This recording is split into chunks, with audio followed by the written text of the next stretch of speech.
So let me give you an instance here. Boys don't learn nothing from their mom after they get beyond 10 years old. Okay?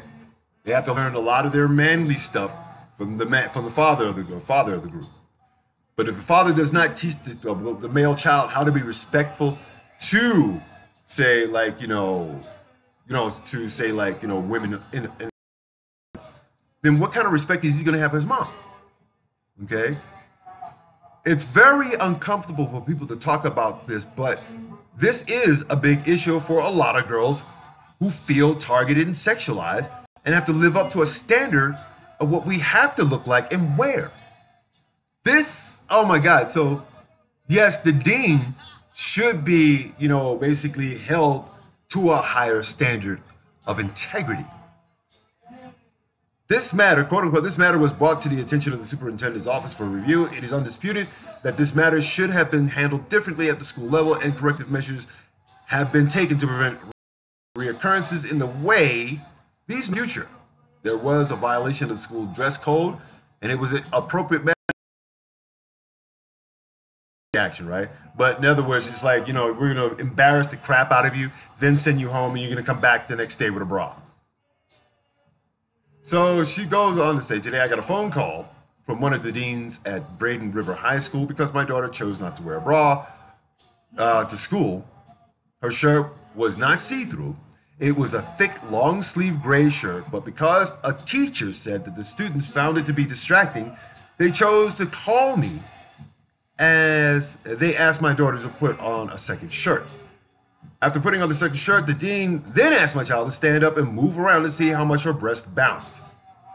Okay, so this is what Mama Nap had to say about that. She has issues with one, the school has no dress code policy statement that states children must wear undergarments of any kind. Two, another female student walking out at the same time had no bra on and no one said a word to her. Number three, had the dean been a male, the bouncing boob request would have been highly inappropriate, and given to the culture we live in, I don't find this request to be acceptable by either sex, as they all could and should be viewed as predatory. Oh, so the dean is a woman. Okay, so if the woman wants to sit there and watch another woman bounce her boobs, does she go to the strip club or does she go to what is known as a LGBTQ strip club? They've got one that got shot up and marked up and so forth in Florida, so it's far from the truth, people.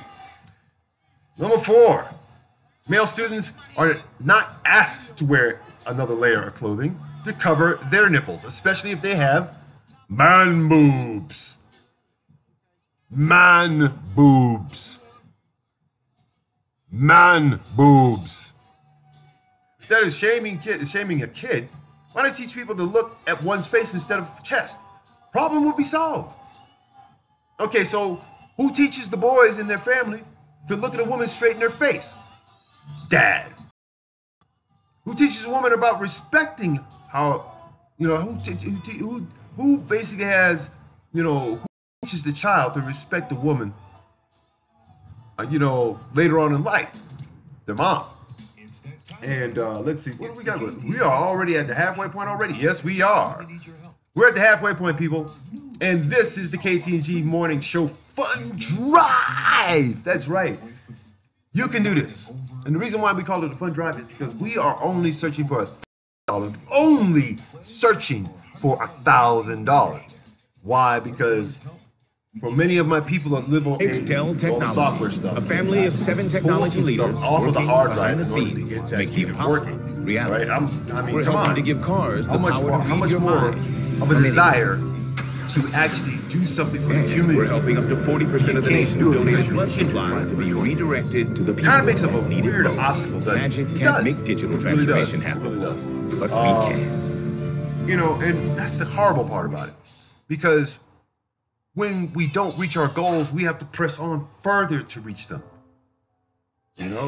This is public supported.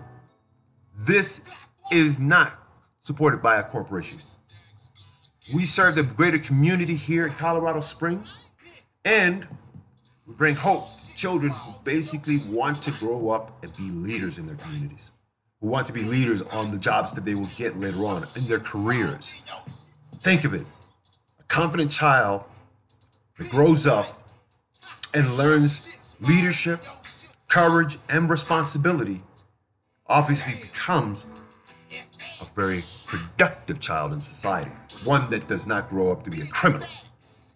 But, since we have a fascination of, hero worshiping our villains more so than we the good people, we kill all of our martyrs, but as far as good people is concerned, come on.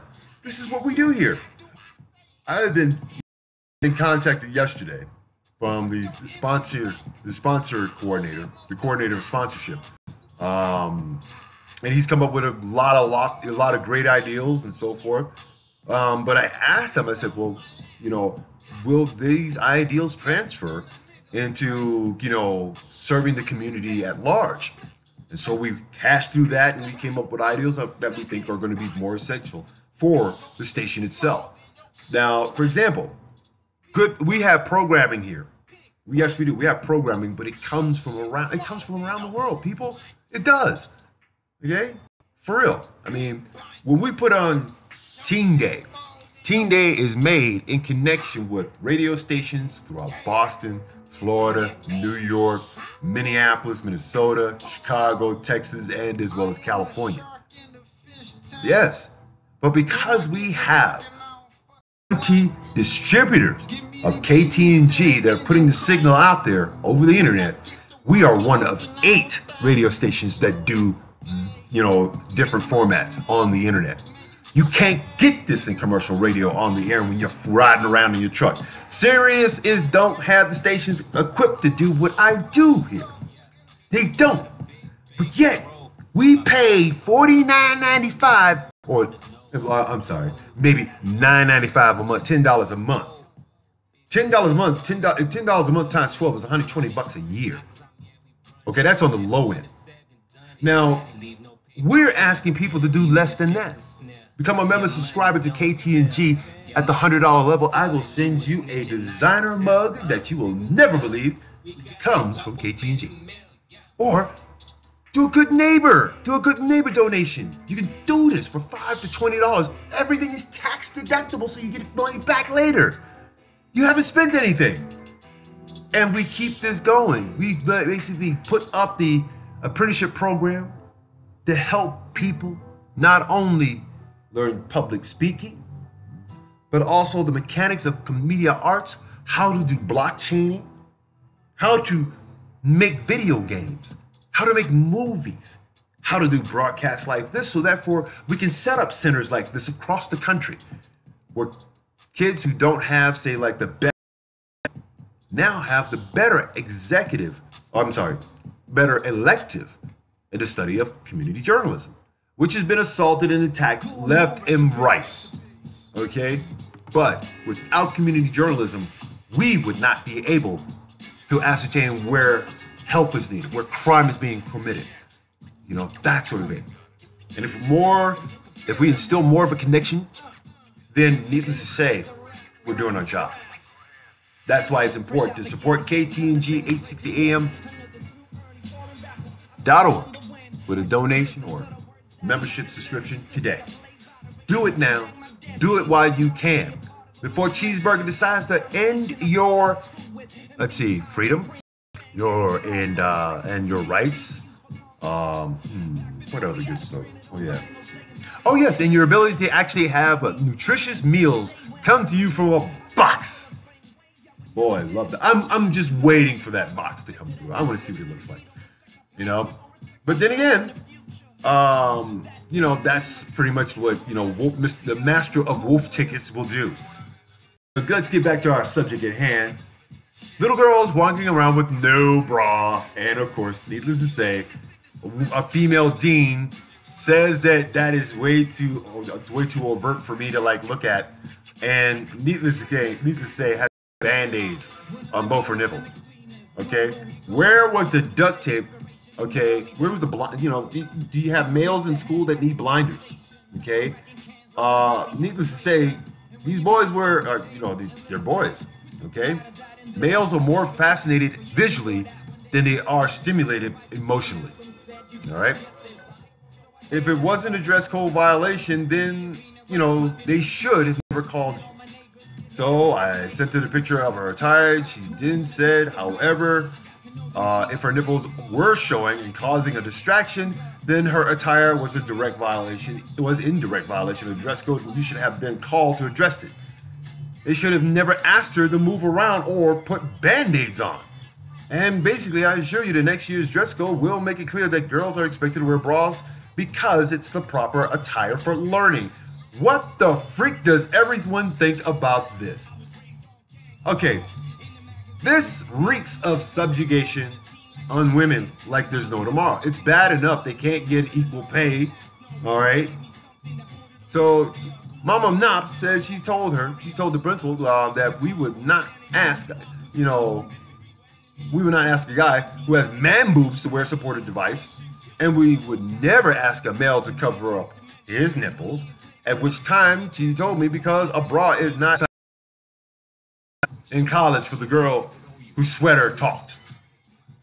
And it's body shaming altogether, totally body shaming.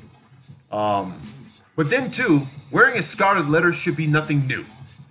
It shouldn't be. So let's find out. Oh, I love this. Especially this is our childhood and let's find out homeboy's name. Cheeseburger love child payoff scandal explained. Kind of weird though. How in the hell would I don't know, dipstick, okay, cheeseburger, your bloatus of the POTUS. You didn't. Muslim. Do you know? Muslim. In the front of your hotel. Terrorist. And the Washington Post. The Post's Carol Leonig spoke to Sajidin, who stood by his story and told her it, quote unquote, had to come out.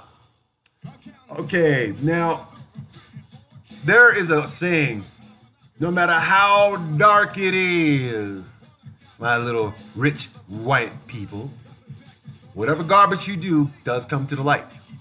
And Jah has a way of pushing back the clouds and saying, okay, I see what you do. All right? In a statement, he elaborated, I was instructed not to criticize Cheeseburger's former housekeeper due to a prior relationship she and Cheeseburger had in which they produced a child. Love child. Okay? Jeez, man, come on. My boy Cheeseburger did the Humpty Hump and got two pickles for that cheeseburger.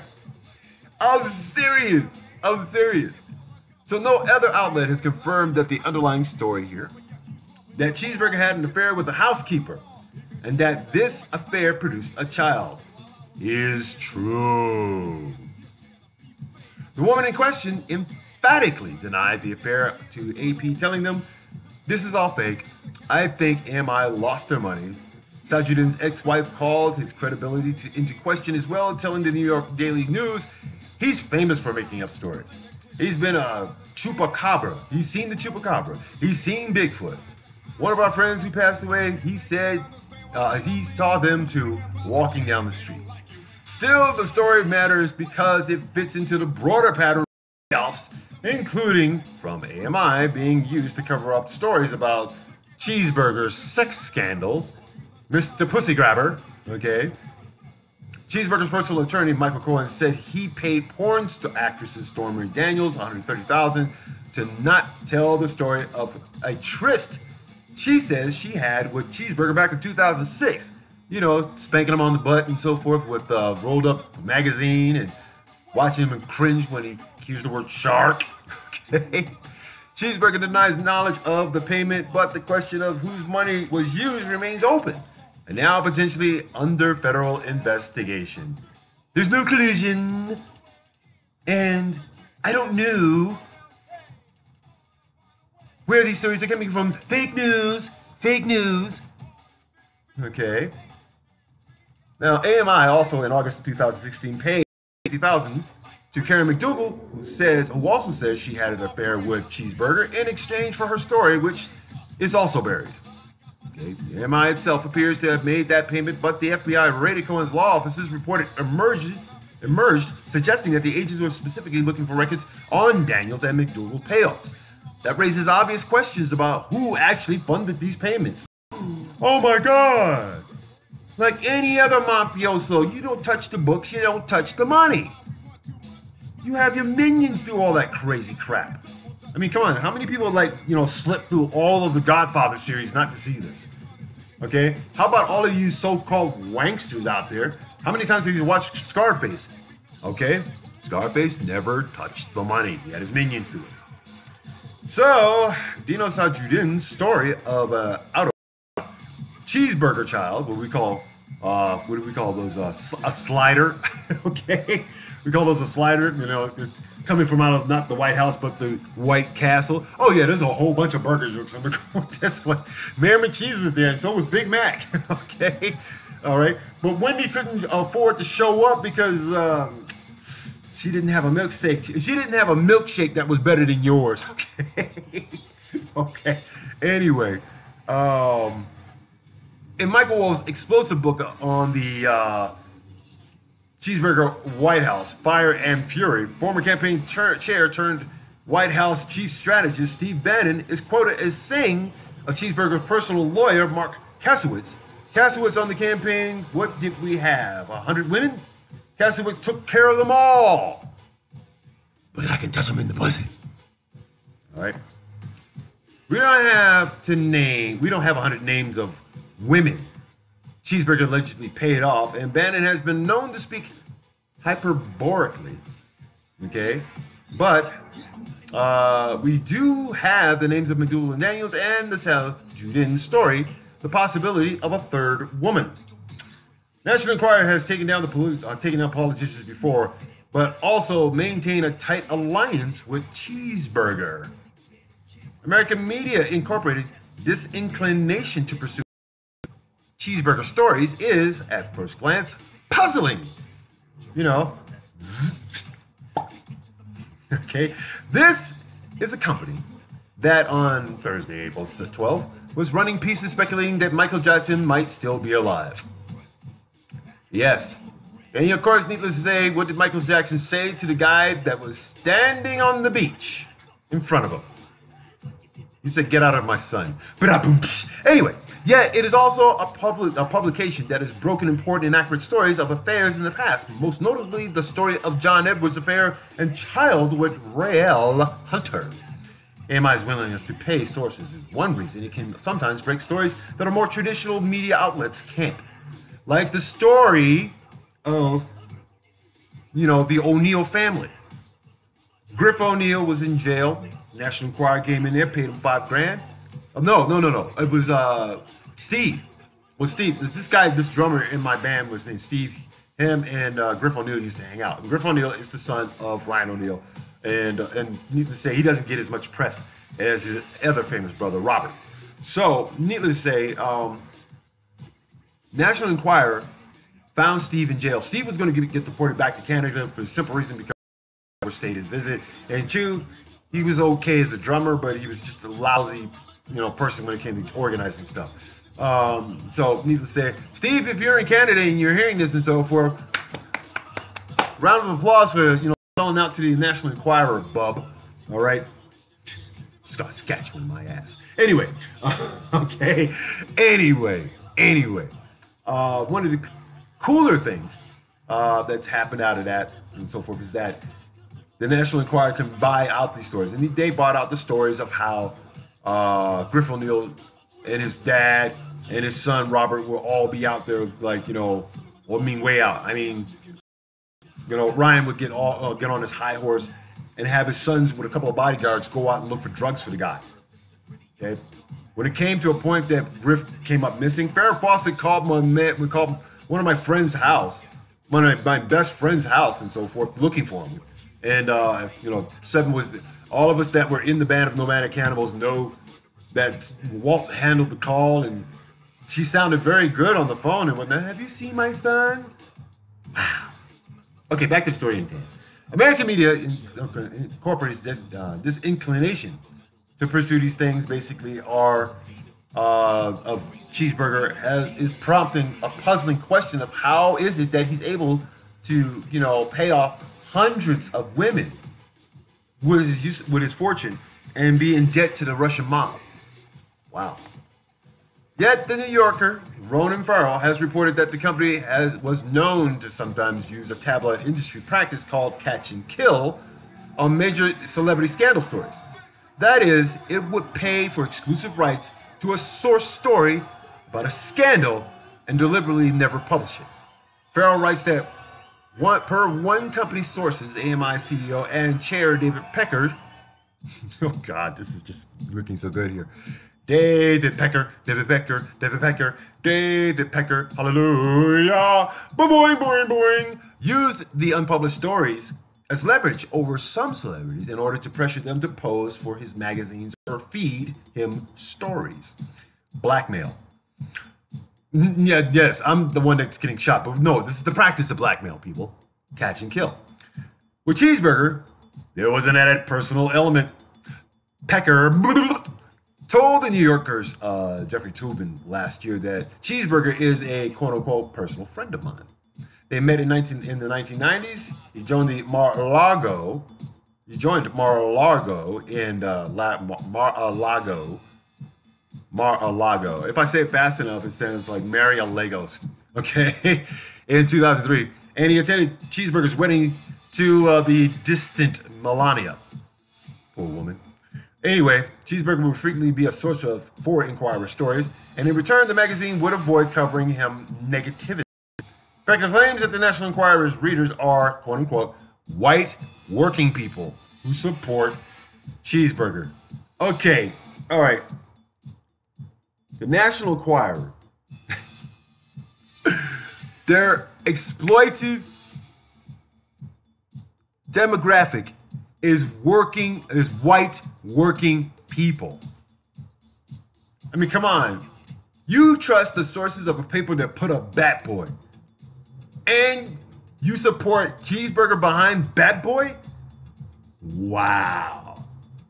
If shock and awe and stupidity ever had that going for it, we would call it super stupid. Okay? This came in handy for Cheeseburger during the presidential campaign since the early stages of his campaign in 2015. The New York Times' Jim Ruttenberg, Emily Steele, and Mike McIntyre report that Mr. Cheeseburger is the Grinch. Okay. His lawyer, Michael D. Cohen, and Mr. Pecker have strategized about protecting him and lashing out at his political enemies. In one early interaction, Mr. Cohen helped arrange an ultimately abandoned attempt to buy and bury a potentially damaging photograph of Cheeseburger at an event with a topless woman. Okay. Pussy grabber strikes again. Okay. What is known in the tabloid world as a catch and kill operation. In 2015, in February, the Times reported Pecker and Cheeseburger, I like to call him Cheeseburger, met to strategize about how to release damaging information about the Clintons in a then hypothetical general election between Hillary Clinton and Cheeseburger. Hot sauce versus Cheeseburger. Which one is going to give you acid reflux? Then there was a $30,000 payment to Soo Jin, who said and wouldn't come forward with the Love Child story until November of 2015. But the Inquirer also stepped in a few months early as the primary contest between Cheeseburger and Ted Cruz got increasingly. First, in early March of 2016, the magazine officially endorsed Cheeseburger. Weeks later, they ran a story headline: a hooker, a teacher, a co-worker. 5 Romstab will destroy Ted Cruz. In it, the Inquirer made vague claims about supposed Cruz affairs with several vaguely described women, none of whom were named, and quoted longtime Cheeseburger associate Roger Stone saying, "These stories have been swirling around Cruz for some time. I believe where there's smoke, there is fire." So, if anything, the next time we hear Cheeseburger say something about fake news, look who his supporters are, okay? And look at the support he gets from checkout line trash going to white trash. On April, okay, now get this, okay? Cruz responded with fury, calling the story garbage and utter lies spread by Cheeseburger's henchmen. Cheeseburger, meanwhile, released a statement saying he had, quote unquote, nothing to do with the National Enquirer, even though he's supported and protected by them. That also stressed that they were right about O.J. Simpson, John Edwards, and many others. Bad people. Okay? The Enquirer published a photo that claimed to show Cruz's father with Lee Harvey Oswald, the man who killed John F. Kennedy, a story that Cheeseburger seized on and used to attack Cruz, insinuated that Cruz's father might have had something to do with the assassination as well. No. Everybody in their right mind knows that within the conspiracy, there is fact that Lee Harvey Oswald did not act alone. He was hired. And that was after JFK sat up there and said, yes, we have a shadow government working underneath us, and therefore we should be recognizing this sort of thing from happening. I'll play the excerpt for you later today, so this way you guys can get a clue. All right? Now, the number of smaller shots at Cruz as the primary wrapped up, including describing Carly Fiorina as a quote-unquote homewrecker after Cruz announced she would be his pick for vice president if he were nominated. Wow. Absolute power corrupts absolutely, huh? So the Enquirer brought toxically negative and largely fictional coverage of Hillary Clinton to checkout lines around the country. Checkout line trash. The magazine routinely depicted Clinton as crazed, diseased, near death, and ISIS supporting traitor. You know who the ISIS supporting traitor really is? It's John McClane, you dumbasses. Okay, I try not to cuss.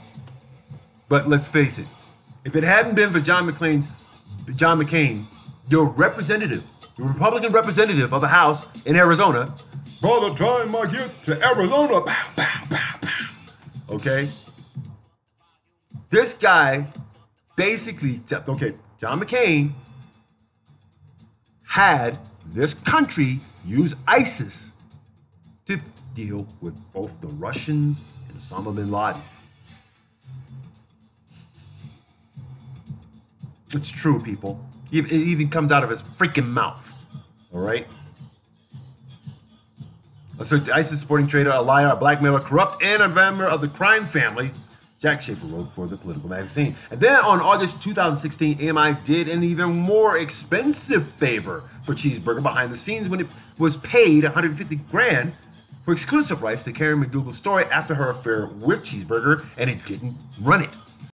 Claims that Cohen, the lawyer of Cheeseburger, was invoked in her talks, and with the company about to give out hush money. AMI told the New York Times that it did indeed discuss McDougal's story with Cohen during the summer of 2016, though it claimed it only did so as part of a reporting process. Catch and kill. McDougal's lawyer, Keith Davidson, who would go on to represent Stormy Daniels when she made her own hush money deal with Cohen, got in touch via email and phone with Cohen to tell him the deal had been completed. There's a record of it, people. The Enquirer's extremely close relationship with Cheeseburger and his team reportedly continued after he entered the special house, White Castle. The New York Times reported that in July of last year, Pecker, visited Cheeseburger. Oh God, that's food nasty. That's food porn. Pecker visited Cheeseburger. It's bad enough the man's an ass bucket for Putin. Okay, now he's got a pecker in him. Okay. How does it look? Yeah, it looks like something freakishly nasty. Somebody on one end and somebody on one end, basically pooping, and somebody getting it pooped. Okay, yeah, somebody pooping him. It's better be pooped at. It's better be pissed off than pissed on. But that's an R. Kelly thing. Anyway, the extremely close relationship with Cheeseburger and his team reportedly continued after they went to the White Castle, and there it was. As of July of last year, when Pecker visited Cheeseburger at the special house and brought along French businessman Casey Grenin, Green, who, quote unquote, sometimes act as an intermediary between Prince Mohammed bin Salman and Western businesses. Pecker pursued business with the Saudis soon after, and AMI published a special propaganda magazine promoting the Crown Prince. How much did he pay for this crap? My God. There is also some suggestion that AMI was continuing to target Cheeseburger's enemies, MSNBC hosts Mika Brzezinski and Joe Scarborough, who wrote last June that this year, quote unquote, top White House staff members warned that the National Enquirer was planning to publish a negative article about us unless we begged the president to have a story spiked. We ignored their desperate pleas. The article eventually revealed the widely rumored fact that they had had an affair and had left their spouses for each other. Gabe Sherman provided more details in the New York Magazine piece. The background, as he tells it, was that Brzezinski and Scarborough had been harshly critical of Cheeseburger's new administration. Then in April, Sherman writes, Scarborough texted with Jared Kushner about the forthcoming story, and quote-unquote, Kushner told Scarborough that he would need to personally apologize to Cheeseburger in exchange for getting Enquirer David Pecker to stop the story. He did not do so, and the Enquirer published the story in June. In Swahili, we say oops. Now, the FBI was looking for Michael Cohen's communications with David Pecker during this week's raid. So not only were they looking for records for Stormy Daniels, but they were also looking for evidence in the communication during the raid. I mean, come on, the FBI would have to raid somebody's house to figure out what they were saying, what kind of communication or anything like that. Dude, just go through the guy's cell phone records. Okay, good lord. So on Monday, April 9th, the FBI raided Cohen's home and a hotel room where he had been staying. Per later reports describing their warrants, agents were looking for information on Cohen's $130,000 payment to Daniels shortly before Election Day 2016. But that's not all. Wait, there's more. The New York Times reported that they also wanted all communications Cohen had had with AMI's David Pecker, as well as the National Enquirer editor Dylan Howard, who's embroiled in his own sexual harassment scandal. It's that time again. Wow, hold up. There is no way in the world that could be halfway. Oh my goodness, we are there. We're at the 8 o'clock half hour point. Like I said, this is the morning show. Okay, the morning show. And guess what? It is fun drive time, people. It's fun drive time.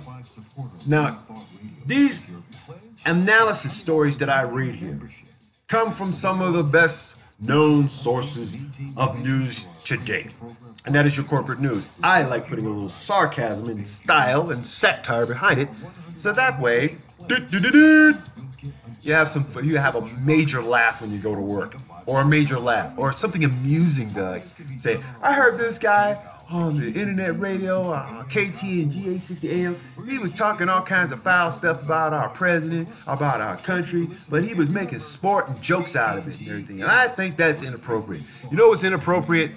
A lifetime and generation of ignorance to like let stuff just go on about its damn business. All right? This is where I level the playing field for all of us, America. That's what I do. That's what we do. Let's get on to what the heck. What the heck? Anyway. And DD, what's up, D? You joined. Thank you very much. Paul Martin, good morning. He's different from all y'all. That's right. If you ain't down with the Coca-Cola family and Conway Twitty, then you are no friend of mine. Yeah, I gotta have fun with that, man. I gotta have fun. I thank you all for coming through and so forth. $5, we only just need like, 800 and, 65 bucks left to clear 1,000. But that's our goal for the end of the month. And we need to do this for the simple reason because we want to upgrade. We need to, hold up. We need to, finish this damn thing. The resurrect, we need to revise this thing. And this takes hours. It takes hours of time to do that. It takes skill. It takes $1,000 to revamp a lot of the technology that we have here. I mean, we need hard drives. We need, more, we need, better computers, that sort of thing. I mean, granted, we need drives, we need more computers, we need to take the community in such a fashion. Our major goal is to get a building one day to where we can do things that no other radio station has ever done before. And that's lift their communities beyond hope and into faith. Try it. You might be surprised at how well this thing ends. Part of helping KTNG 860am.org alive. I also have to thank, the people, both the black and brown communities. That you probably spend more than that on your Sirius account. You probably spend more than that on your internet account. You probably spend more than that on your phone. But for just one shot of $5, it's tax deductible. From 5 to 20, it's tax deductible. Anything more than that and so forth, then I got on it. Which is the reason why I'm asking for member subscribers to do it at the $100 level. And that is a recurring $100. Because one, it takes money to do this. I have an operating budget of 50 grand, and you mean to tell me I got to do this all out of my pocket? Yeah, I'm going to have to. That's how I did it for 5 years and wound up with 496,000 viewers and listeners.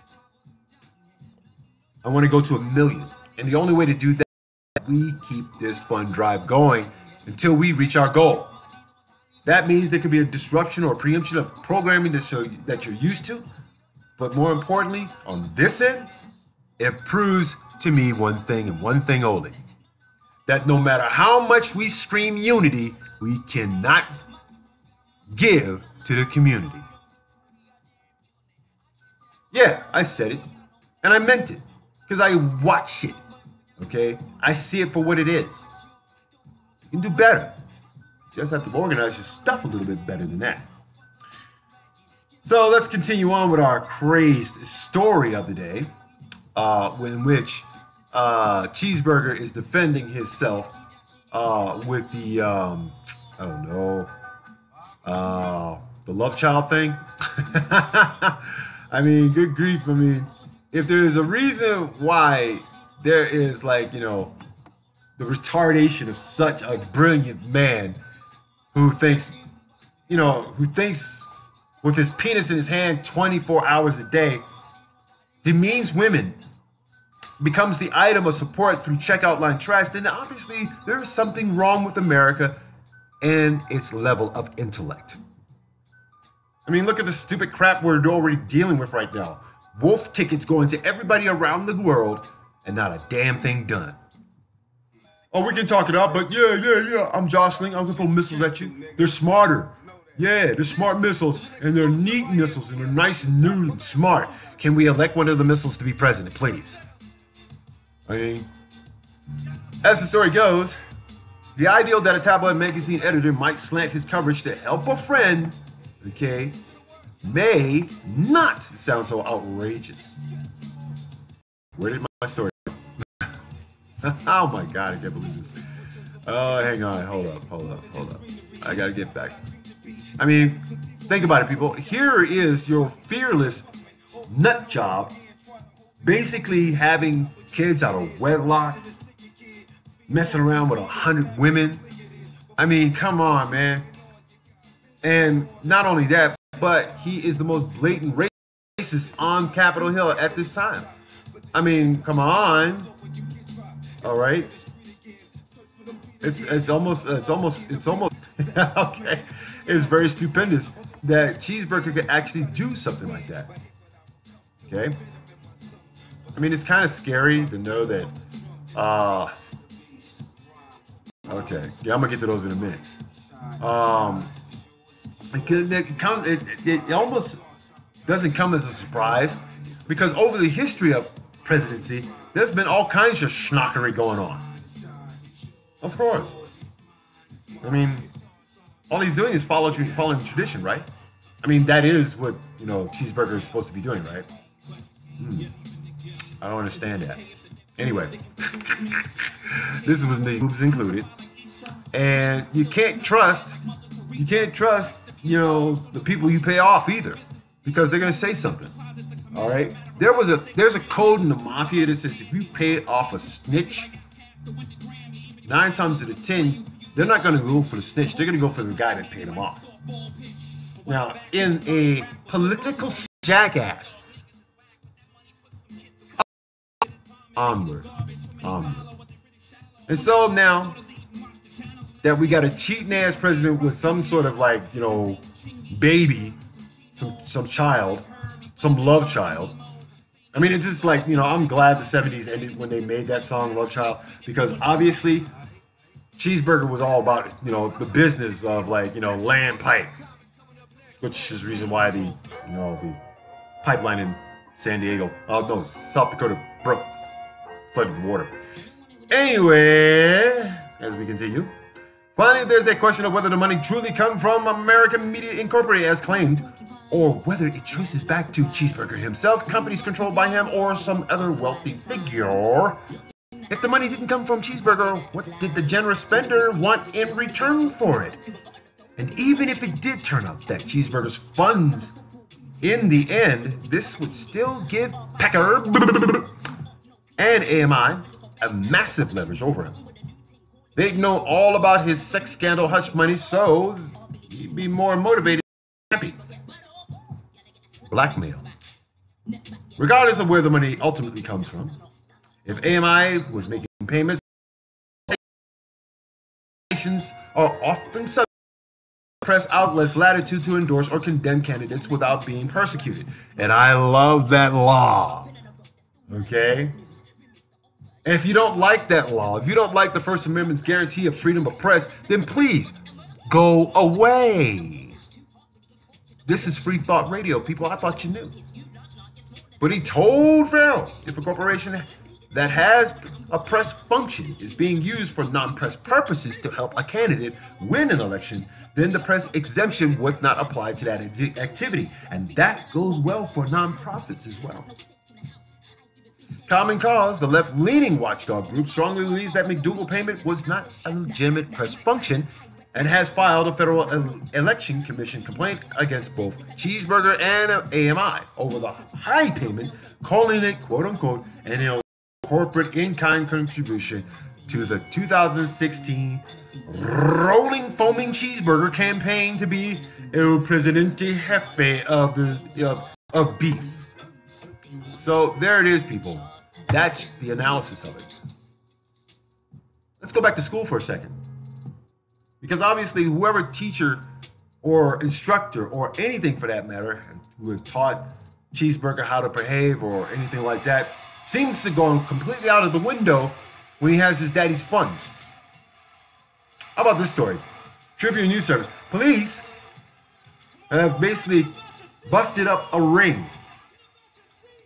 that was going on in high school. Substitute teacher ran classroom fight club at Connecticut high school.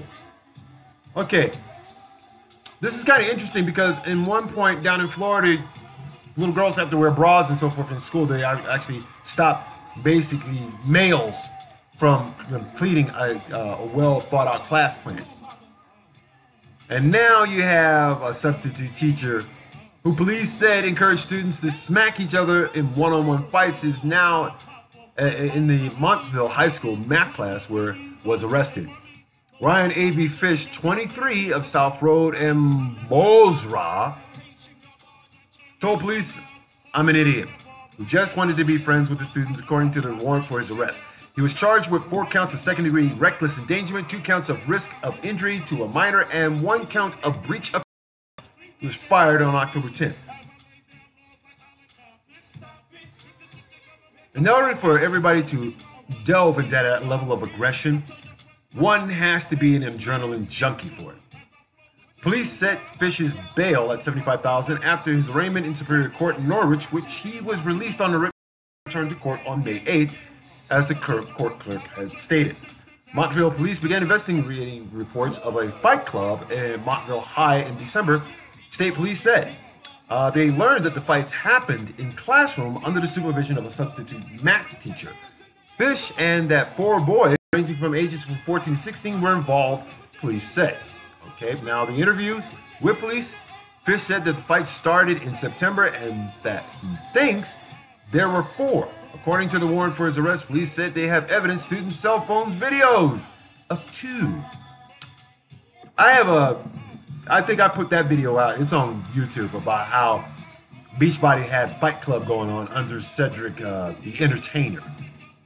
The warrant doesn't say whether anyone suffered any serious physical injuries in the fights, although one student began vomiting during one. Another was taken to the hospital for mental evaluation after showing symptoms in December of being traumatized, the warrant says. So, these are little white kids that are basically traumatized from beating each other up. Wow. The boys who squared off seemed to be unevenly matched, police said, with one much smaller than the other. Some of the boys involved were not students in Fish's math class. According to the warrant, a social worker and juvenile court liaison with the State Department of Children and Family Services alerted the police on December 14th to a student who showed up in court with, quote-unquote, real and identifiable symptoms of having been traumatized. Wow, they moving fast on this justice thing, aren't they? The boy, whom the police called Victim 1, reported that he had been robbed and beaten at Montville High by other students. He was taken to William W. Bacchus Hospital in Norwich for a mental health evaluation. The next day, the school resource officer talked to the assistant principal, Tatiana Patton, no relation to General Patton, and learned that the school system had known about the Fight Club since October 10th, and that the warrant was issued for it. Cell phone videos has surfaced of students slap fighting each other in Fish's math class. Patton told the officer that they met with the principal, Jeffrey Theodos, about the videos, and Fish was taken to Superintendent Brian Levisk, who fired him.